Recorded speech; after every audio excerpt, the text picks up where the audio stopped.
Olá, meus queridos. É errado jurar? Eu me lembro que quando eu era criança, eu aprendi que um cristão não pode jurar. E a base que as pessoas usavam na igreja para falar isso é Mateus capítulo 5, versículo 34. Será que isso é verdade? A resposta para essa pergunta nós vamos encontrar no texto do nosso devocional de hoje. Mateus capítulo 5, versículos 33 a 37. Nesse texto, Jesus ele continua a corrigir os ensinamentos dos fariseus e dos mestres da lei, que eles simplesmente distorceram o sentido correto da lei na sua interpretação errada. E 3 pontos são importantes para nós entendermos esse texto. O primeiro deles é que os religiosos acreditavam que alguns juramentos obrigavam mais as pessoas a dizerem a verdade do que outros. Olha só o que diz Mateus 5, 33.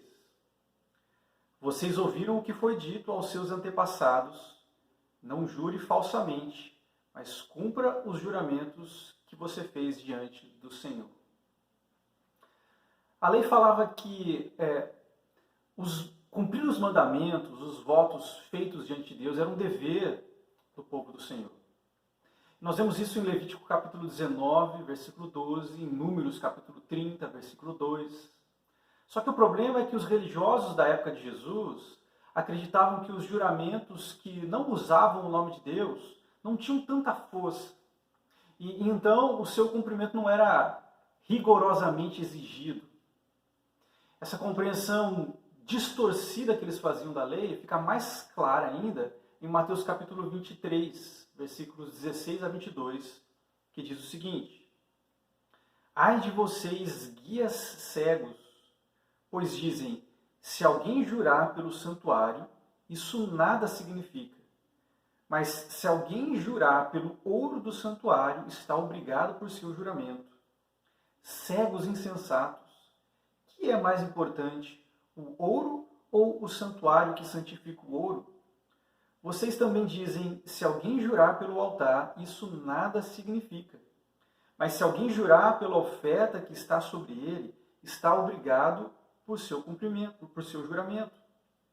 Cegos, que é mais importante, a oferta ou o altar que santifica a oferta?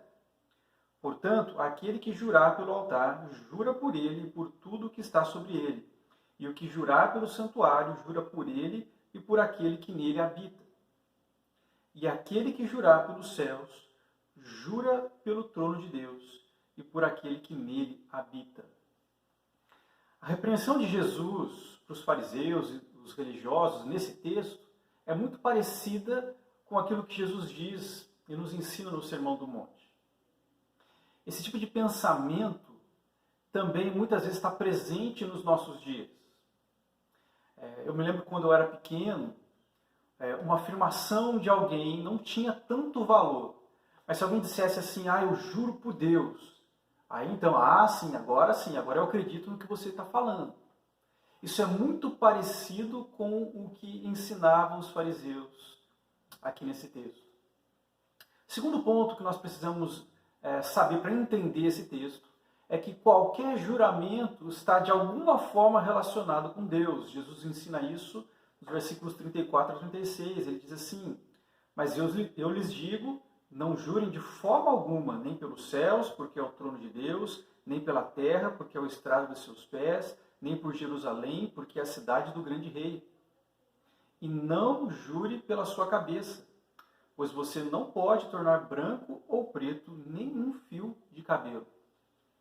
Os fariseus eles acabaram desenvolvendo um método para poder jurar de uma forma tal que eles podiam não cumprir o juramento e ainda assim permanecer livre da ira divina. Eles começaram então a jurar por elementos que eles achavam que eram importantes, o céu, a terra, Jerusalém, a própria cabeça, mas que na perspectiva deles não tinham uma relação com Deus. Assim então eles achavam que eles podiam descumprir esse juramento e ficar sem condenação. Só que Jesus está reprovando essa prática daqueles religiosos.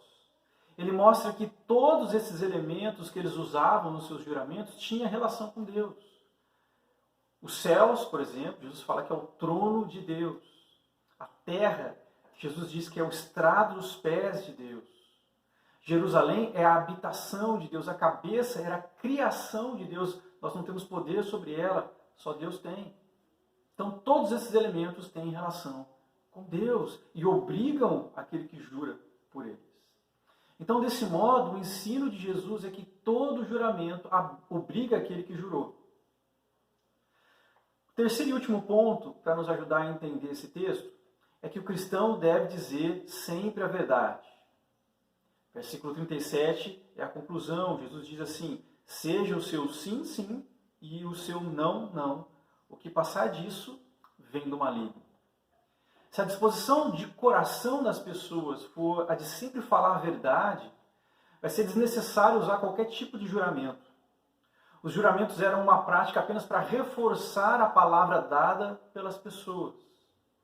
E isso apenas era necessário num contexto no qual as pessoas mentem.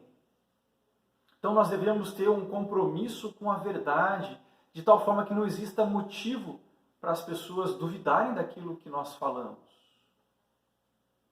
Assim, meus queridos, o ensino de Jesus é que qualquer compromisso, qualquer palavra dita ou assumida pelo cidadão do reino, gera em nós o dever de cumprir essa palavra. É errado jurar? Foi a pergunta que fizemos no começo. A resposta é não. A Bíblia nos mostra que até Deus jurou. Só que o juramento ele não pode ser usado para nos dar mais credibilidade ou para nos permitir não cumprir a palavra quando for mais conveniente para nós. Então, diante disso, eu quero encerrar a nossa reflexão com algumas perguntas. A primeira delas é: você cumpre os seus compromissos? Segundo, você se empenha em sempre falar a verdade, mesmo quando isso possa prejudicá-lo de alguma forma? Seja a sua palavra sim, sim, não, não. Comprometa-se com a verdade, porque o nosso Deus é o Deus da verdade. Que Deus o abençoe e até a próxima.